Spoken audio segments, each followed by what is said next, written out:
राज जब ही आएगा जब राज को राज समझेंगे। चलो पर मुद्दे पे आ गया जी। मुद्दे की बात, महाराष्ट्र का जादुई आंकड़ा, यानी कि तोड़ फोड़ में विश्वास रखो, फूट डालो, राज करो। हमने नून तो शिवसेना तोड़ दी, नून तो एनसीपी, मतलब किमें तोड़ फोड़ करके अपना सीधा करना। कहाँ गए वो? यानी कि भाई गठबंधन वालों सावधान, भारतीय जनता पार्टी के गले जिसका भी गठबंधन हुआ है उसका असर जो है वो दुष्यंत चौटाला जैसा हो जाए, तो सोच समझ के गठबंधन करियो। चलो तो भाई भारतीय जनता पार्टी जो कि हमेशा कटघरे में खड़ी रहे है राजनीतिक चाणक्यों की, और फिलहाल जो एक पनडुब्बी नेता मार्गेला मौजूद हैं जिसका नाम है राजेश काबरछा। हर भाई अगर भारतीय जनता पार्टी की अगर मैं बात करूं तो भाई कोई यहाँ जाट नॉन जाट, तो कोई यहाँ हिंदू मुस्लिम, तो कोई यहाँ यादव गैर यादव, तो कोई यहाँ किते जुनसा भी फार्मूला ही न सूझ है। यानी कि भाई जीतने खातर जो भी चीज इनका समझ में आवा है वह चीजें लागू करते हैं। और खास तौर पर गठबंधन की अगर मैं बात करूं तो भाई जिस पार्टी का गिल्ला भी गठबंधन हुआ है उसे न डिस्प्रिन की गोली की तरह घोलते हैं, घुलनशील बनाते हैं। चाहे जेजेपी की बात करें या फिर कुछ कई साल पहले कुलदीप बिश्नोई की बात करें जिनने की भाई अलग तक पार्टी बनाई, फिर बीजेपी का गिल्ला गठबंधन कराया और एन इलेक्शन का टाइम पर उसको टाटा बाय बाय कर दिया। और आज जो है कुलदीप बिश्नोई भी बीजेपी में है। और भाई जेजेपी सुप्रीमो की बात करें यानी कि दुष्यंत चौटाला की बात करें तो भाई उनका भी असर जो है, क्योंकि कई सारे मीम्स भी वायरल हो रहे हैं, बोले बुजुर्गों व नौजवान साथियों बूंदी बन गई। तो बूंदी किस किस का गिला बनी है, क्यूकर क्यूकर बनने लग रही है। और भारतीय जनता पार्टी के जो दिग्गज नेता हैं या किस तरह की स्ट्रेटजी अपनाए हैं, खास तौर पर फिलहाल और सीट पर जो मौजूद हैं, इन्होंने कहा करें भोली बाली सूरत, बोले भोली सी सूरत, दिखने में भोली सूरत है। राम रामानंद जी दर्शकन, जय श्री राम। जय जय श्री राम। संसार कराती देखने वालों को, सभी भाइयों को राम राम। तो राजेश भाई हरियाणा में तो हमने कर दी तबाही, क्योंकि राजनीतिक चाणक्यों का साफ तौर पर कहना है कि हरियाणा की राजनीति में जाट नॉन जाट का नारा देकर और तामने जो है 48 सीटें थी आली, 48 के 49 50 51 और भी आगे जाओगे सारी अपनी है जी। अब तो 90 चला पट्या। तो इब मतलब चुनाव और भी प्रदेश में होने लग रहे हैं। यूपी में इलेक्शन हुआ है तो तम किते तो अक्षेत्र ऐसे हैं जरा हिंदू मुस्लिम का नारा दे दो, किते ऐसा नारा दे दो यादव गैर यादव का। और फिलहाल जो है अगर मैं बात करूं महाराष्ट्र में काफी रोचक मुकाबला है। तिकड़मबाजी का दौर खत्म हो गया है, टिकटमबाजी का दौर खत्म हो गया और तिकड़मबाजी का दौर शुरू हो गया है। कि लागू कौन सा फार्मूला अपनाओगे? भाई धर्मो भाई, आपको बहुत बहुत अच्छी बातें कही हैं आपने सारे की सारे। इसका मैं पूरा कोशिश करूंगा सच्चे मन से आपका इस बात का डीएनए करूंगा। मैं कोशिश करूंगा कि सारी भीतर की बात, भीतर के जो राज हैं वो उगल सकूं। भीतर में जो बात रखते हैं उसी का जो है, जो आप बोलते हो बूंदी बन गई, बूंदी उसे गला बना है जो भीतर में राज रखा है। माँ भीतर में कोई राज नहीं रखते, इसलिए राज को सामने लेके आते हैं। राज को राज रहने दो, राज जब ही आएगा जब राज को राज समझेंगे। समझ रहे, देखो गौर से समझो इस बात। राज के राज हम खोल लेंगे। आज आप लोगों के सामने आने का मौका मिला है जी। आज आप लोगों को और अच्छी और सच्ची बातें बताने की कोशिश करूंगा। आपने ये कहा कि कुलदीप बिश्नोई आ गया या कोई हमारे दुष्यंत जी आ गए, कोई भी आ गया, गोल दिए सारे के सारे गोल दिए और वो हो गए। जो आपकी विचारधारा से मिलकर के चलेगा, जो देश और राज्य की सोचेगा, आप मतलब आम आदमी पार्टी, जो आम आदमी पार्टी नहीं, आपका मतलब अच्छा, कोई भी सोचने वाला, ये संस्कृति है। जो इंसान सच्चे मन से काम करेगा उसका सफलता कोई रोक नहीं सकता। एक बात बताइए जी, दुष्यंत ने इलेक्शन लड़ने से पहले एक बहुत बड़ा प्रोपगंडा रचा था, भारतीय जनता पार्टी को क्या क्या शब्द बोल रहे थे। उसके बाद वो भारतीय जनता पार्टी में सेवा करने के लिए नहीं आया, वो अपना पद के लालच में आया था। कोई भी इंसान किसी पद के या कद के लालच में आता है उस गला बूंदी बनाया करे भाई जी। अच्छा, पहली बात। दूसरी चीज क्या है कि आप जाट और नॉन जाट या हिंदू या मुसलमान, भारतीय जनता पार्टी पे आप इल्जाम लगाते हो। भारतीय जनता पार्टी ने कभी भी किसी भी मीटिंग के अंदर किसी भी समाज की एक छोटी सी बात दिखा दो कि जाति के नाम पे किसी ने बोला है। भारतीय जनता पार्टी एक ही चीज बोलते हैं, हिंदू राष्ट्र।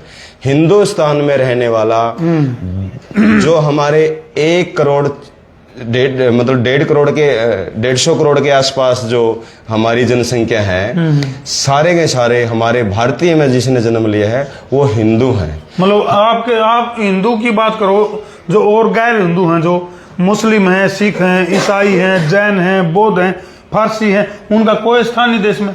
बिल्कुल, हम बार बार बोलने लग रहे हैं 140 करोड़ देशवासियों, बहन और भाइयों, वो सारे हमारे प्रिय हैं जी। देश उनका समान है, जितना हमारा उतना ही उनका है, कोई फर्क नहीं है। चलो राजेश भाई, मुद्दे पे आ गया जी। मुद्दे की बात, महाराष्ट्र का जादुई आंकड़ा, यानी कि 288 सीटों के ऊपर चुनाव हो रहे हैं महाराष्ट्र में, और आप लोगों की पैनी नजर महाराष्ट्र की सारी सीटों के ऊपर है। जो हरियाणा में जादुई आंकड़ा पार कर लिया, तो कौन से स्ट्रेटजी, सीधी सी बात मैं करूंगा राजेश भाई वो जो जादुई आंकड़ा है, जो 145 का जादुई आंकड़ा है, उसको पार करने के लिए किस तरह की तिकड़मबाजी, किस तरह की रणनीति आप लोगों ने तैयार कर रखी है? सीधी महाराष्ट्र की बात करेंगे आज। बिल्कुल जी, मैं आप महाराष्ट्र पे आता हूँ जी।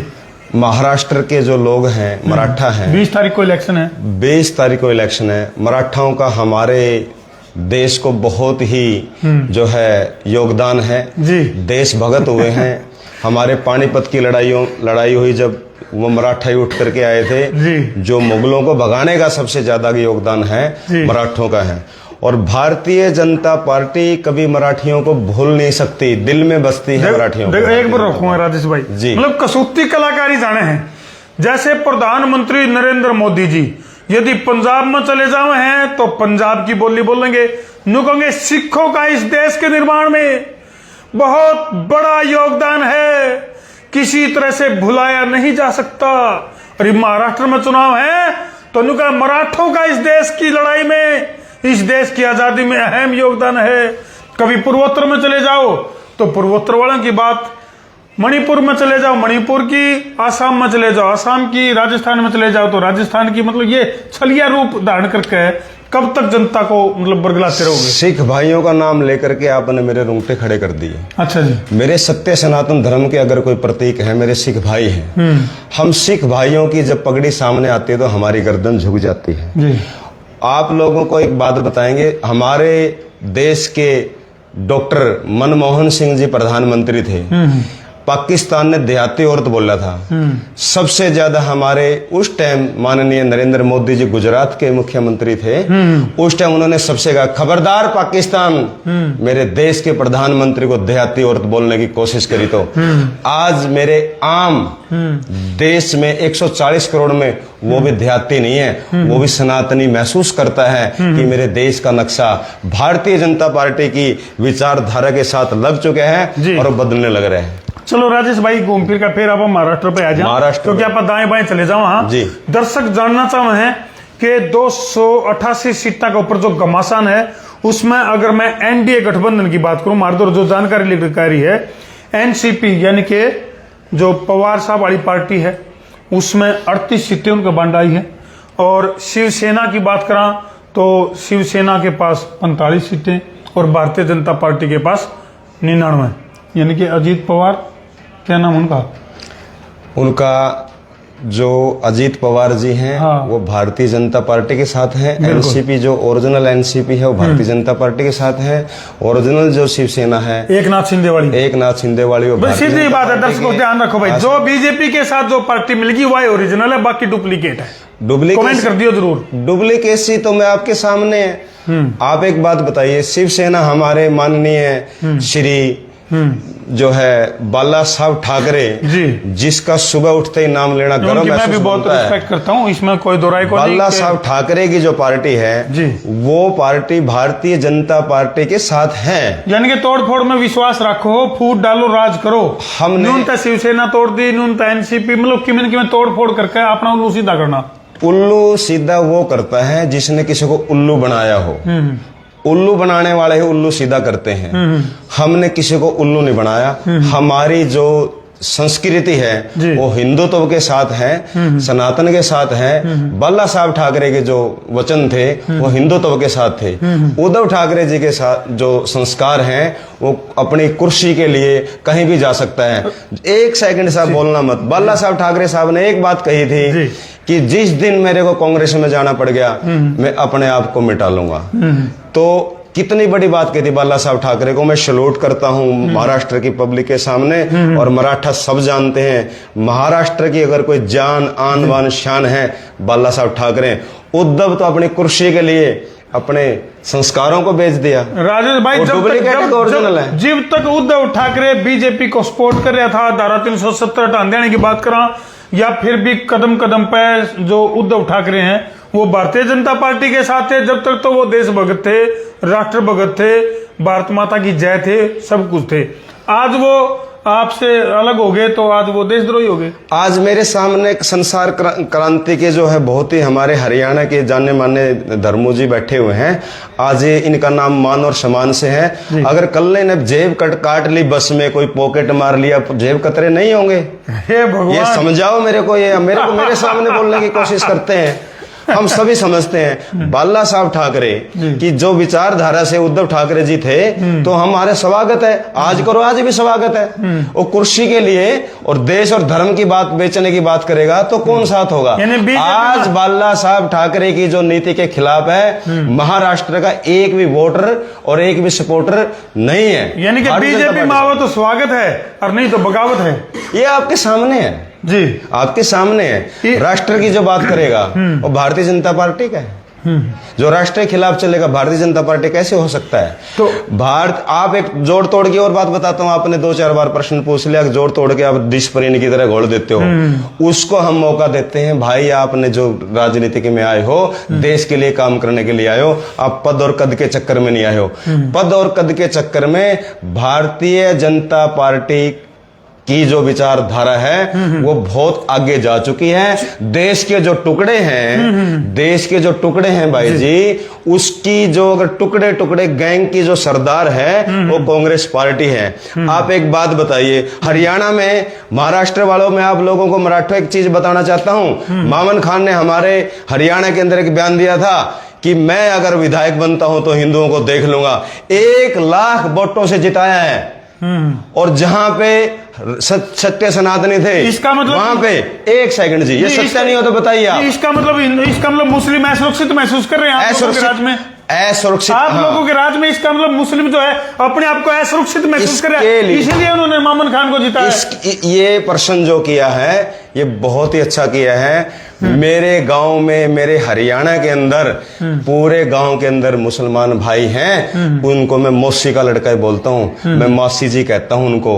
एक भी मुसलमान की कोई भी किसी प्रकार की दुर्घटना हो तो बताइए, जहां पे 15 से 20% हो जाते हैं। एक बात बताइए आप, जो सबसे बड़ी पोस्ट पे महाराष्ट्र के अंदर सबसे बड़ी पोस्ट होती है आईजी, डीआईजी, जो कौन सा ऑफिसर था, अभी एक मस्जिद के अंदर उनकी पुस्तक मिली है। जब वो अपने पोस्ट पे होते थे, अपने जब काम करते थे ऑफिस में, तो उनका दिमाग कितना खतरनाक होगा। वो हमारे संगठन, जो पूरे संसार का सबसे बड़ा संगठन है आरएसएस, उसके बारे में उसको क्या लिखता है आप पढ़ नहीं पाओगे। आप एक बात बताइए, उसकी इतनी हिम्मत है वो लिख दे। और जिस टाइम वो हमारे देश के पदों पे बैठा था तो कितनी खतरनाक जो है चाल कर रहा होगा। एक और मेरे भाइयों आपको बताना चाहता हूं, कांग्रेस पार्टी का एक हमारे देश के बहुत ही बड़े पद पे, उपराष्ट्रपति के पद पे बैठा था। उन्होंने ये कहा कि मैं ठगा हुआ महसूस करता हूं। जो भारत की संस्कृति किसी को उपराष्ट्रपति के पद पे बिठा देती है तो वो ठगा हुआ महसूस करता है। मेरे भाइयों, हमारे देश में सत्य सनातन धर्म के पीछे जो लगेगा उसका सर्वनाश हो जाएगा। चलो राजेश, भारतीय जनता पार्टी अपने कद और पद के लिए नहीं काम कर रही, हमारे देश के लिए काम करने लगी। राजेश भाई, हरियाणा में चुनाव लड़े, नायब सिंह सैनी का चेहरा दिखा के ओबीसी जो वोट बैंक था बल्क में लिया बीजेपी ने, यानी कि हरियाणा का इलेक्शन तो आपने जीत लिया, नायब सिंह सैनी का चेहरा दिखा के। ये महाराष्ट्र में मुख्यमंत्री कौन बनेगा? जैसे इससे पहले देवेंद्र फडणवीस थे, अब एकनाथ शिंदे बन गए। मतलब अब बीजेपी यदि पावर में आती है, जैसे 38 सीटें एनसीपी के पास हैं, 45 सीटें शिवसेना के पास हैं, 99 सीटें जो है टिकट जो वोटों का जो टिकटों का बंटवारा हुआ है बीजेपी के पास है। तो अगर कुछ सिस्टम बना है तो मुख्यमंत्री कौन बनेगा? देखिए, हमारे सबसे बड़ी बात ये प्रश्न जो आपने किया बहुत बढ़िया किया। हमारी संस्कृति ऐसी है कि जो गठबंधन जहाँ पे ज्यादा है, 3 पार्टियों का गठबंधन है, इसमें जो भी सभ्य सिस्टम से बैठेगा, हमारी जीतने के बाद हमारी मीटिंग होगी, ज्यादातर हमारे जो चांस हैं मुख्यमंत्री बनने के देवेंद्र फडणवीस जी के हैं, क्योंकि वो भारतीय जनता पार्टी का एक ऐसा सिपाही है जो पोस्टर लगाने से आज भी पोस्टर लगाने का काम करता है। चलो, इतना तो है आप लोगों को कि महाराष्ट्र में बिना गठबंधन के सत्ता में वापसी आना नामुमकिन है। एक चीज मैं बताऊंगा साहब, देखो अपनी गलती भी माननी चाहिए। मैं भारतीय जनता के जो शीर्ष लेवल के जो नेता हैं उनको ये बात बताऊंगा, गठबंधन की महाराष्ट्र में किसी प्रकार की कोई जरूरत नहीं थी, क्योंकि मैंने महाराष्ट्र में प्रचार किया है। महाराष्ट्र के जो मराठा लोग हैं वो भारतीय जनता पार्टी के साथ जुड़ चुके हैं। देखिए, अगर भारतीय जनता पार्टी ये फैसला ले लेती कि 288 सीटों पे कर कमल खिलाने का काम करती, मैं गारंटी से कहता हूं 225 के पार भारतीय जनता पार्टी इलेक्शन जीतती। ये यानी कि शिवसेना और एनसीपी से फिर आपका कोई लेना देना नहीं। ये डिस्प्रेन वाली जो बात करे थे, इनको घोड़ने का जो बात करे थे, मौका दिया हमने सुनो, हमने क्या है कि हम हमारे ऊपर किसी प्रकार का नाम नहीं लेते कि आपने जिस टाइम सरकार तोड़ी उस टाइम तो साथ दिए, आज इनको तोड़ के भगा दिया। ये हमारी संस्कृति, भगाते नहीं भागते हैं हमारे से लोग, क्योंकि सच इतना कड़वा होता है। जैसे हरियाणा में दुष्यंत चौटाला के साथ कराया, इसी तरह से करने की तैयारी में हो। दुष्यंत चौटाला जी 50,000 वोटों से ऊंचाना हल्का से चुनाव जीता था, आज उनकी जमानत जब्त होगी।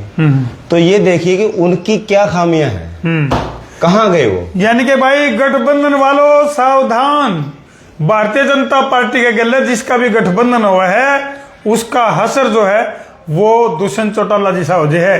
तो सोच समझ के गठबंधन करियो। और भाई जो पनडुब्बी नेता हैं, राजेश का बरछा, जिनका साफ तौर पर कहना है अभी हमने गठबंधन की कोई जरूरत को नहीं, हम तो बिना गठबंधन जीत सका। ये जो कॉन्फिडेंस है यूके लग गए तो हमने ओवर कॉन्फिडेंस है या कॉन्फिडेंस है, कमेंट सेक्शन में जरूर लिख दियो। और जाट नॉन जाट की पॉलिटिक्स के बाद महाराष्ट्र में किस तरह की तैयारी है। हालांकि राजेश का बरछा जो पनडुब्बी नेता है, इनने अब तक पूरे पत्ते खोले को नहीं है, क्योंकि पूरे पत्ते खोल दिए तो पोल खुल जाएगी, राज खुल जाएंगे तो राज क्यों पूरा होगा। तो इसलिए राज को राज रहने दो। तो भाई तमने के लागे है अभी भारतीय जनता पार्टी महाराष्ट्र में कौन सा तिकड़मबाजी का सिस्टम चलावेगी, कमेंट सेक्शन में जरूर लिख दियो। और हरियाणा में क्या रहा है मर्यादित भाषा में वो भी जरूर लिख दियो। कर दियो वीडियो ने शेयर। मैं हूं तारा देसी पत्रकार धर्मू। जय जवान, जय किसान, जय हिंदुस्तान, जय श्री राम। सभी मराठियों को जय श्री राम। समझ लियो भाई। सभी मराठियों को जय श्री राम, जय महाराष्ट्र, जय महाराष्ट्र, जय शिवाजी। तो शिवाजी जी का जो हमारा शक्ति है वो भारतीय जनता पार्टी महाराष्ट्र में कमल खिलाएगी। जय भाजपा, विजय भाजपा। देखो कमल है, कमल ही रहेगा। दोहरी बात है, एक तरफ जय श्री राम को नहीं और दूसरी तरफ है जय शिवाजी। समझ लो भाई, समझने वाले समझ कर दो शेयर।